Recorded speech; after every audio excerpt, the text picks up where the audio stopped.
1985 తర్వాత గెలవని నియోజకవర్గం మంగళగిరిలో పోటీ చేసి 2019లో నేను ఓడిపోయా. జీవితంలో ఓటమి అనేది సహజమే, కానీ ఆ ఓటమి ద్వారా మన అనేక పాఠాలు నేర్చుకోవాల్సిన అవసరం ఉంది.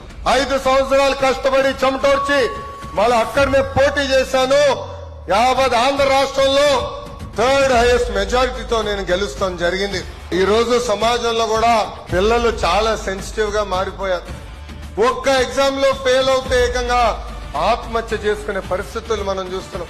అందుకే పిల్లలందరూ నేను తెలియజేయదలుచుకున్నా, మార్కులు తక్కువ వచ్చాయని, జీవితంలో ఎదురు దెబ్బ వచ్చిందని అధైర్యపడద్దండి.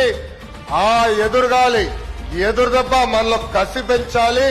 ఆర్నిసలు కష్టపడి అనుకున్న దాన్ని మీరు సాధించాలని ఈ సభాముఖంగా కోరుతున్నా. నేను పిల్లలు ఎప్పుడు కలిసినా ఫెయిల్ అన్న పదానికి కొత్త అర్థం తీసుకొచ్చా. First attempt in learning. Failure అనేది ఇలా ఆలోచించాలని ఇక్కడ ఉన్న పిల్లలందరూ నేను కోరుకుంటున్నా.